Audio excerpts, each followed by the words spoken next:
Mitologi Yunani selama ini seringkali dikaitkan dengan cerita-cerita yang megah dan cemerlang, tetapi ternyata tidak selalu demikian.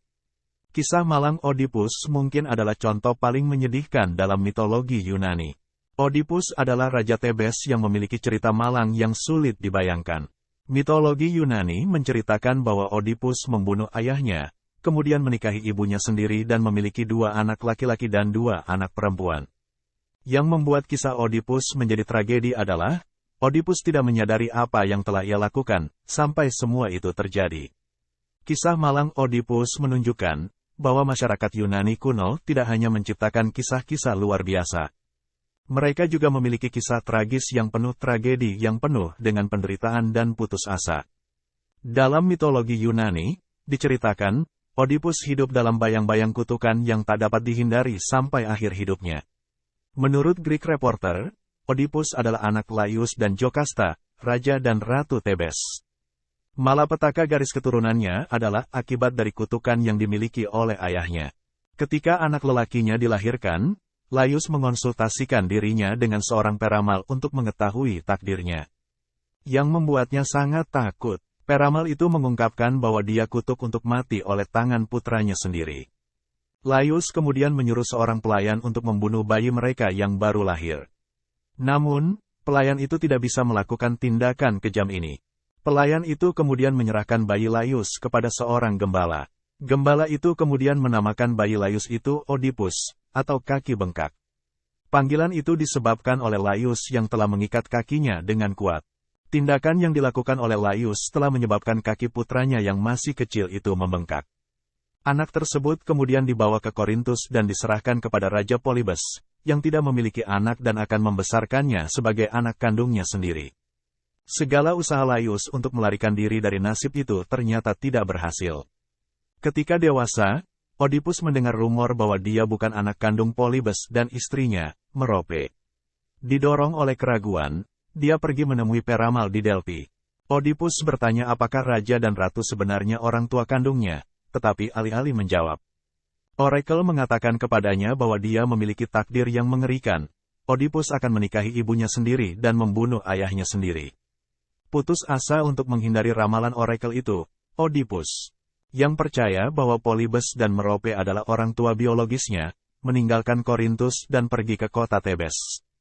Dalam perjalanan ke Tebes, Oedipus bertemu Laius, dan keduanya bertengkar tentang hak jalan kereta mana. Raja Tebes Laius bergerak untuk menyerang pemuda tidak sopan itu dengan tongkatnya. Di sisi lain, Oedipus tidak menyadari bahwa Laius adalah ayah biologisnya. Oedipus kemudian melemparkan lelaki tua itu dari keretanya dan membunuhnya. Dengan demikian, Laius dibunuh oleh anaknya sendiri. Kejadian itu telah mengonfirmasi ramalan Oracle, dan setengah dari ramalan yang mencoba dihindari raja dengan memerintahkan kematian bayi Oedipus akhirnya terpenuhi. Oedipus selanjutnya melanjutkan perjalanan dan sebelum mencapai Tebes, Oedipus bertemu dengan Sphinx. Makhluk legendaris dengan kepala dan dada wanita, tubuh singa betina, dan sayap burung elang. Sphinx dikirim ke jalan yang mendekati Tebes sebagai hukuman dari para dewa dan akan mencekik setiap pengunjung yang tidak bisa memecahkan teka-teki tertentu. Namun, Oedipus berhasil memecahkan teka-teki tersebut. Karena jasanya yang telah membebaskan Tebes dari Sphinx, Oedipus mendapatkan kasih sayang sang ratu, janda Jokasta. Tidak ada yang menyadari bahwa Jokasta adalah ibu biologis Oedipus. Tidak lama setelah itu Oedipus menikahi Jokasta yang telah ditinggal mati oleh suaminya Laius. Itu berarti Oedipus telah menikahi ibunya sendiri. Oedipus dan Jokasta bahkan memiliki 2 putra dan 2 putri. Dengan demikian, tanpa diketahui oleh siapapun, ramalan itu akhirnya terlaksana. Dan kisah pahit ini masih belum berakhir. Takdir Oedipus yang tak terbayangkan. Oedipus sekarang menjadi penguasa Tebes, dan ia berusaha menyelesaikan masalah wabah yang muncul akibat kematian penguasa sebelumnya. Peramal menyarankan, bahwa satu-satunya solusi adalah menangkap pembunuh raja yang hanya ada satu saksi.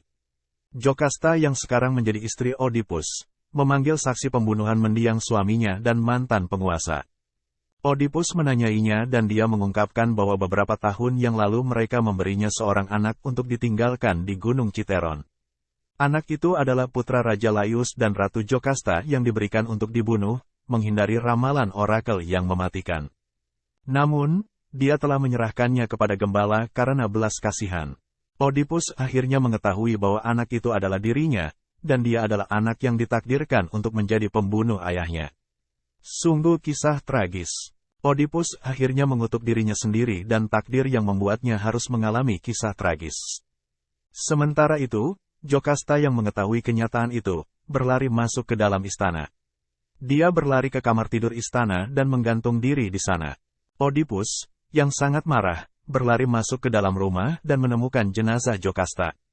Dia berteriak ketika melihat tubuhnya yang sudah meninggal dan menusukkan jarum ke matanya sendiri yang digunakan untuk menjahit jubahnya. Kisah tragis berakhir dengan Oedipus meninggalkan istana dengan mata yang penuh dengan darah dan memohon agar dijauhi. Dia menyatakan bahwa dia lebih suka mengaburkan penglihatannya sendiri karena dia tidak bisa menanggung melihat orang tuanya di dunia bawah. Anak-anaknya, atau penduduk Tebes. Semoga kisah Oedipus yang singkat ini dapat bermanfaat dan menambah informasi kita. Terima kasih.